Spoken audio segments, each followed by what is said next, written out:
سورۃ بنی اسرائیل کی آیت نمبر 26۔ الحمدللہ وکفا وسلام علی عبادہ الذین اصطفى خصوصا علی سید الرسل وخاتم الانبیاء وعلى آلہ واصحابہ الاتقیاء اما بعد فاعوذ باللہ من الشیطان الرجیم بسم اللہ الرحمن الرحیم وآت ذا القربى حقه والمسكين وابن السبيل ولا تبذر تبذيرا إن المبذرين كانوا إخوان الشياطين وكان الشيطان لربه كفورا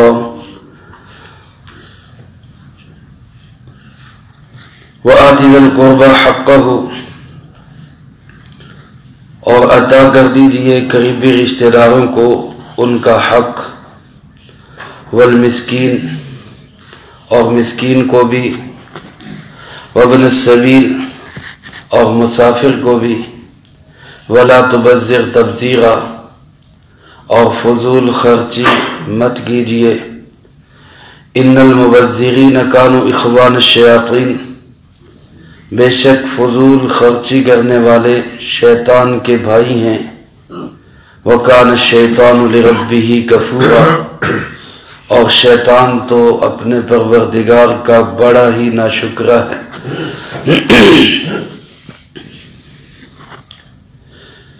اس سے پہلے آیات مبارکہ میں اللہ رب العزت نے 15 اصول اور ضوابط میں سے 2 کو بیان فرمایا۔ عبادت صرف اللہ کی توحید، اللہ کو ایک ماننا، کسی کو اس کا ساجی اور شریک نہ ٹھہرانا، اور دوسری بات والدین کے ساتھ بہت اچھا سلوک کرنا، حسن سلوک کرنا، خوبصورت انداز سے پیش آنا۔ ان آیات مبارکہ میں جو آج تلاوت کی گئی ہیں 2 چیزیں اللہ پاک نے اور بیان فرمائی۔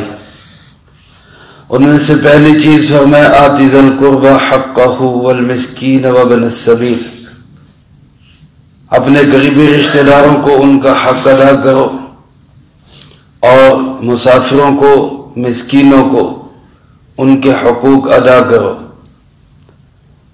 وہ حقوق ظاہری طور پر زیادہ تر ان کا تعلق مال کے ساتھ ہے، مالی حقوق ادا کرو، لیکن اس کے ساتھ ہی بالکل متضاد حکم یہ بھی دے دیا کہ وَلَا تُبَذِّرْ تَبْذِيرًا، کہ فضول خرچی نہیں کرنی۔ اب دونوں چیزوں کو اگر ہم دیکھیں تو خلاصہ یہی نکلتا ہے کہ نہ ہم کمانے میں آزاد ہیں، نہ ہم خرچ کرنے میں آزاد ہیں۔ 5 سوال جو قیامت کے دن ہوں گے ان میں سے 2 سوال یہی ہیں، مال کمایا کہاں سے ہے اور مال خرچ کہاں پہ کیا۔ یہ دونوں چیزوں کا سوال ہوگا۔ تو میرے محترم دوستو، یہ ایک غلط دوڑ ہمارے اندر چل گئی ہے، چلا دی گئی ہے کہ کماؤ کماؤ کماؤ، پیسہ اکٹھا کرو، پیسہ اکٹھا کرو، اس سے زندگی بنے، اس سے کامیابی حاصل ہوگی۔ یہ جو دوڑ لگ گئی ہے نا، یہ دوڑ خطرناک ہے، یہ اسلام کے خلاف ہے، جناب محمد کریم صلی اللہ علیہ وسلم کی شریعت کے مزاج کے خلاف ہے۔ کمانے میں بھی جائز شرعی حدود کی پابندی ضروری ہے، حلال کماؤ، حرام کے قریب بھی نہ جاؤ، اور خرچ کرنے کی جگہ بھی اللہ نے خود ارشاد فرمائی کہاں خرچ کرنا ہے۔ فرمایا جہاں خرچ کرنا ہے وہ ذا القربى حقہ، سب سے پہلے تمہارے قریبی رشتہ دار، والدین کے بعد سب سے زیادہ حق قریبی رشتہ داروں کا۔ ان قریبی رشتہ داروں میں اپنے بیوی بچے بھی شامل ہیں، اللہ نے وسعت دی ہے، بہن بھائی بھی شامل ہیں، اور زیادہ وسعت دی ہے تو اپنی خالائیں، پھوپھیاں اور اسی طرح اپنے چاچے اور مامے، یہ بھی سب شامل ہیں۔ اور وسعت دی ہے اللہ پاک نے تو اس سے زیادہ اگلے رشتہ دار جو ہیں ان پہ بھی خرچ کرے۔ میرے محترم دوستو، اس میں کوئی ضابطہ نہیں کہ کون کس پہ خرچ کرے، اس میں جس کو اللہ نے دیا ہوا ہے وہ اس پہ خرچ کرے جو نادار ہے۔ بھائیوں کے پاس ہے، بہنیں غریب ہے تو بھائی بہنوں پہ خرچ کرے، بہنوں کے پاس ہیں بھائی غریب ہے تو بہنیں بھائیوں پہ خرچ کرے۔ یہ ضروری نہیں ہے کہ بھائیوں نے بہنوں پہ خرچ کرنا ہے، بہنیں بھائیوں پہ خرچ کریں۔ اور اگر اللہ پاک نے دیا ہوا ہے بیٹوں کو، والدین محتاج ہیں، بیٹے والدین پہ خرچ کریں۔ بیٹے خود لاچار و مجبور ہیں، بیٹیوں کو دیا ہوا ہے تو بیٹیاں والدین پہ خرچ کریں۔ گویا جس کے پاس جو ہے وہ اپنے ان ساتھیوں پر، ان بھائیوں پر، ان عزیزوں پر، ان رشتہ داروں پر جن کے پاس نہیں ہے ان پہ خرچ کرے۔ اس لیے اللہ پاک نے اس کو عام رکھا، آتی ذل قربا، قریبی رشتہ داروں کو دو۔ کون دے، کس کو دے، اس کی کوئی تفصیلات نہیں، جس کے پاس ہے وہ قریبی رشتہ داروں پہ خرچ کرے۔ اور اسی میں علماء نے لکھا ہے پڑوسی، اس کا بہت بڑا حق ہے، پڑوسی کا بہت بڑا حق ہے۔ جناب محمد کریم صلی اللہ علیہ وسلم نے ارشاد فرمایا کہ جس شخص خود تو پیٹ بھرا ہوا ہو اور پڑوسی بھوکا سویا ہوا ہو، آپ صلی اللہ علیہ وسلم نے بہت سخت وعید سنائی ہے اس شخص کے متعلق۔ اپنے پڑوسیوں کا خیال رکھنا، یہاں تک کہ فرمایا کہ سالن بناؤ گھر کے اندر تو اس میں کچھ شوربہ ہی زیادہ کر لو، چلو بوٹی نہیں تو کوئی سالن کا تھوڑا سا حصہ وہی پڑوسی کو دے دو، ہو سکتا ہے اس کے گھر میں کچھ بھی نہ پکا۔ ہمیں آداب یہ بتائے گئے، اپنے گھر میں کوئی چیز لاؤ تو اس کے ریپر، اس کے چھلکے وغیرہ وہ باہر اس طرح نہ پھینکو کہ پڑوس کے بچوں کے جی للچائے، بلکہ ان کو چھپا کے کسی جگہ پہ رکھو تاکہ کسی کی دل آزاری نہ ہو سکتا ہے تو ان کو اس میں شریک کرو۔ یہ سب ہمارے پڑوس سے لے کر قریبی رشتہ داروں تک سب ہمارے مال میں حقدار ہیں، بلکہ اللہ پاک نے یہاں پہ لفظ فرمایا حقہ۔ عام طور پہ ہوتا یہ ہے کہ عزیزوں پہ، قریبی رشتہ داروں پہ خرچ کرتے ہیں تو پھر یہ تمنا رکھتے ہیں کہ یہ ہمارے احسان مند رہے، یہ ہماری بات مانے، یہ ہمارے سامنے نیوے ہو کے رہے۔ اگرچہ شریعت نے اس کو یہ حکم دیا کہ تم شکر گزار رہو، تم اس کے شکر گزار رہو، اس نے تم پہ احسان کیا۔ من لم یشکر الناس لم یشکر اللہ، جو لوگوں کا شکر ادا نہیں کرتا وہ اللہ کا شکر بھی ادا نہیں کر سکتا۔ اس کو تعلیم یہی ہے، لیکن مجھے یہ تعلیم نہیں کہ میں شکر کا طالب رہوں، میں تقاضا کروں کہ میرا شکریہ ادا کیا جائے، مجھے یہ تعلیم نہیں، بلکہ مجھے کیا تعلیم دی گئی، حقہ، یہ اس کا حق ہے، تمہارا کوئی احسان نہیں ہے۔ دینے والے کو یہ تعلیم دی گئی کہ تمہارا کوئی احسان نہیں ہے کہ تم اس کو دے رہے ہو، تم اس کو عطا کر رہے ہو، بلکہ یہ تو اس کا حق تھا جو تم نے ادا کیا، یہ اس کا حق تھا۔ تو جب حق کسی کو دیا جائے تو پھر اس سے شکریہ کا طالب نہیں بندہ رہتا، اس سے یہ نہیں چاہتا کہ یہ میرا احسان مند رہے، میں نے اس کا حق ادا کیا، بلکہ وہ اس چیز کو اپنے شکر میں گنتا ہے کہ میرے اوپر جس کا کوئی حق تھا وہ ادا ہو گیا، اس کا شکر ہے، اس نے اپنا حق وصول کر لیا۔ تو اللہ پاک نے یہ حق قرار دیا ہے، اور علماء فرماتے کہ یہ ضروری نہیں کہ مال کے اندر ہی ہو، جو چیز اللہ نے عطا کی ہے اور کچھ نہیں تو اپنے بہن بھائیوں کے ساتھ مسکرا کے مل لینا، طلاقت وجہ کے ساتھ ان کو سلام کر لینا، ہنس کے ان کی بات ہی سن لینا، ان کے دکھوں کا مداوع کر لینا، یہ بھی ان کا حق ہے۔ میل ملاقات، آنا جانا، رشتہ داری، تعلق، خیر خبر، یہ بھی سب آتی ذی القربی حقہ میں داخل ہے۔ قریبی رشتہ داروں کے بعد دوسرا لفظ فرمایا والمسکین، مسکین معاشرے کا وہ طبقہ جس کے پاس ضرورت کا بھی سرمایہ نہیں ہے، اتنا بھی نہیں ہے کہ وہ اپنی ضرورتیں پوری کر سکے، چاہے بے شک وہ کماتا ہے، بے شک وہ محنت مزدوری کرتا ہے، لیکن وہ ہے نادار، ہے مفلس، اس کی ضروریات پوری نہیں ہوتی، اس مسکین کو بھی دیا کرو۔ آج میرے بھائیو ہمارے ہاں ایک عجیب سا رواج ہے، ہم اور ادھر ادھر تو بہت خرچ کر دیتے ہیں، اپنے گھر میں اپنے ملازمین ہیں، ان کو ان کی اجرت جو ہے وہ ان کی محنت سے بہت کم دیتے ہیں، اس کے اندر بڑا کوشش کرتے ہیں کہ جتنی کم ہو سکے۔ جو دوسروں پہ آپ خرچ کرتے ہیں یا آپ رفائی اداروں میں دیتے ہیں یا آپ جو ہے ویسے مانگنے والوں کو دے دیتے ہیں، اس سے زیادہ بہتر ہے کہ آپ کام کرنے والے کی اجرت بڑھا دو، وہ اپنے تقاضے اچھے انداز سے پورے کر سکے، یہ اس سے زیادہ بہتر ہے۔ اس کی اجرت سے کچھ زیادہ اس کو دے دو، جو باہر مانگنے والوں کو دینا ہے وہ اس محنت مزدوری کرنے والے کو زیادہ دے دو۔ لیکن ہمارے یہاں رویہ عجیب سا ہوتا جا رہا ہے، ہم ایک شخص انڈے بیچ رہا ہے، محنت مزدوری کر رہا ہے، وہ کہہ رہا ہے کہ جناب 20 روپے کا ایک انڈا، تو ہم اس سے تو کہیں گے کہ جناب آپ ذرا جو ہے 100 کے ہمیں 5 کی بجائے 6 دے دو، 100 کے 5 کی بجائے 6 دے دو۔ وہ نادار مجبور بیچارہ وہ کہتا ہے یار چلو بک نہیں رہے، ایک انڈا اپنی طرف سے دے دو۔ اب وہ اپنا نقصان کر لیتا ہے یا اپنا نفع کم کر لیتا ہے۔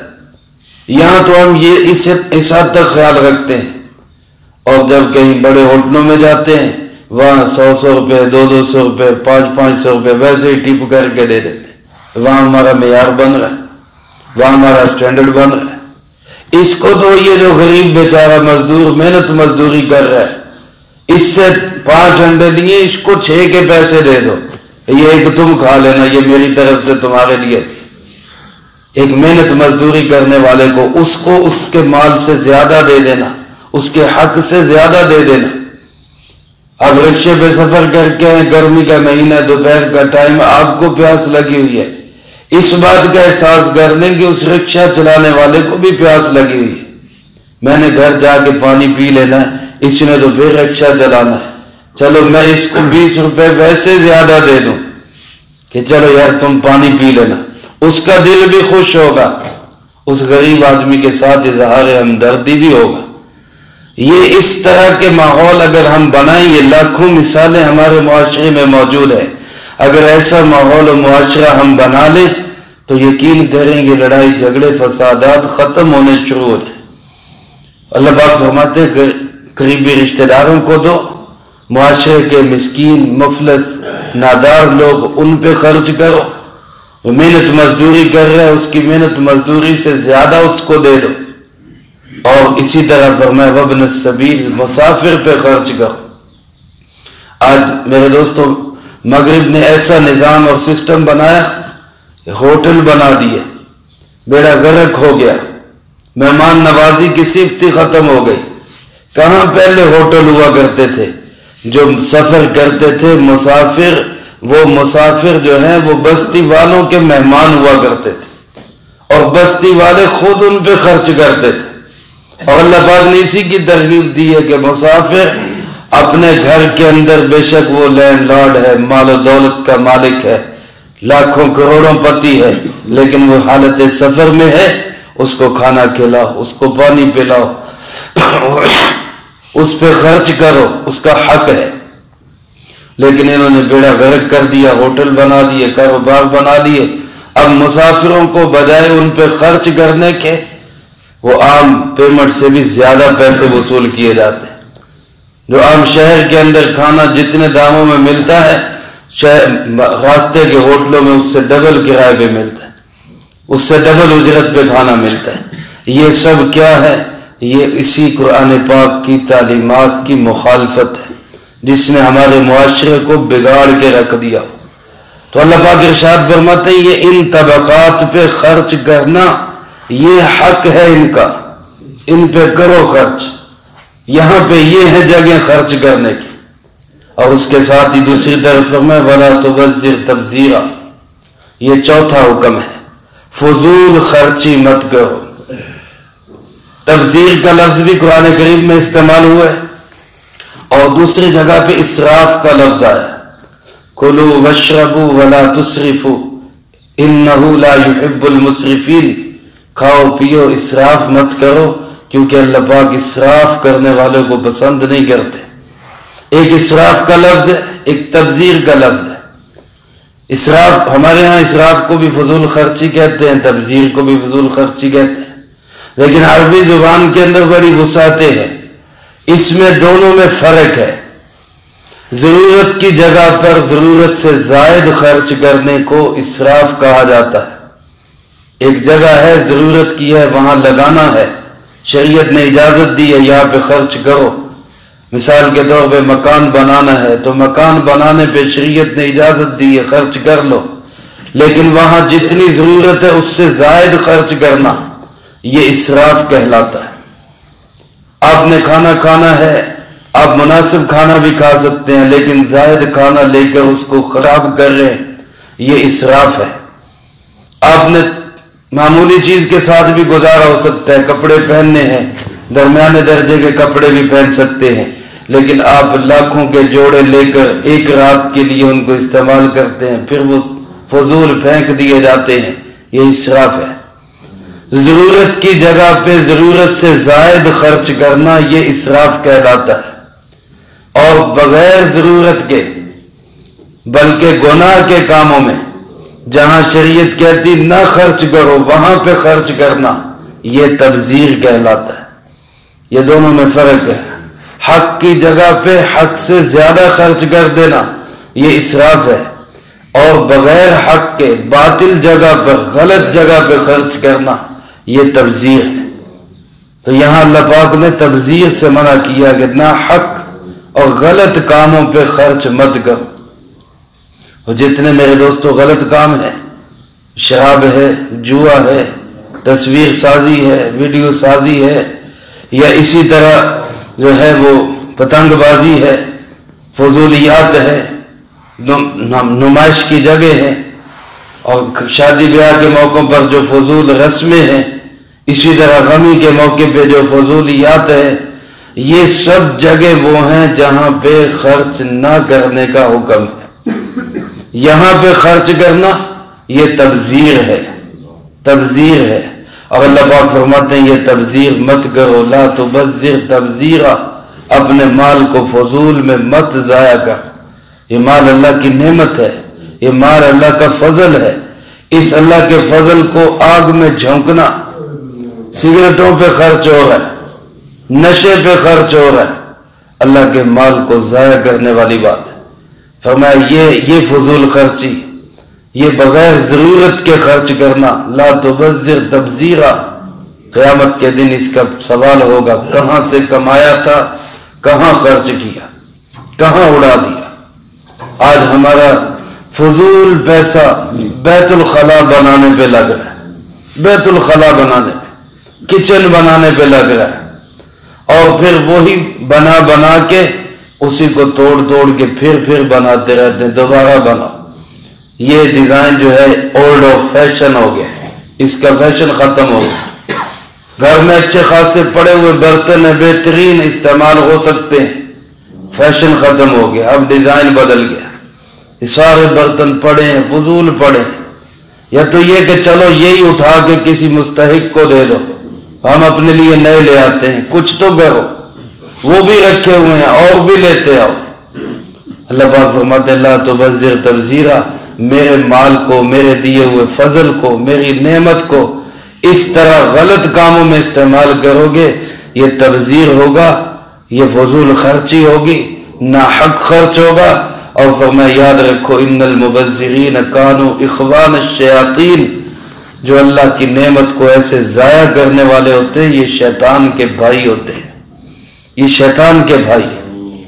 علماء فرماتے ہیں ان کو شیطان کے بھائی دو وجہ سے کہا گیا، ایک تو اسی وجہ سے کہ شیطان کو بھی اللہ نے بڑی نعمت دی تھی، علم دیا تھا، عبادت دی تھی، مقام دیا تھا، اس نے وہ علم، عبادت، مقام سب ناحق پہ خرچ کر دیا، باطل پہ خرچ کر دیا، اس لیے یہ شیطان کا بھائی ہے۔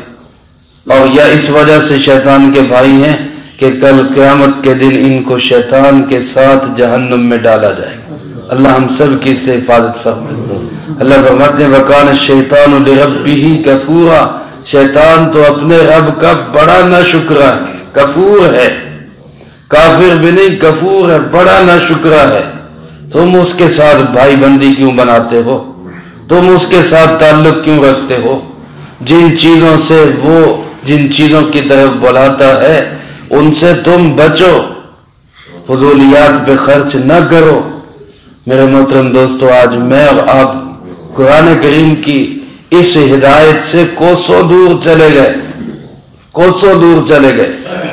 آج ہمارا بڑا سرمایہ فضول بلڈنگ سازی پہ خرچ ہو رہا ہے، آج ہمارا بڑا سرمایہ فضولیات رسموں پہ خرچ ہو رہا ہے، غلط کاموں پہ خرچ ہو رہا ہے۔ جو مستحقین ہیں وہ سب کے سب ویسے ہی محروم رہ جاتے ہیں۔ اس لیے آج ہمیں اس قرآنی ہدایت کو بھی اپنی زندگیوں میں زندہ کرنے کی ضرورت ہے۔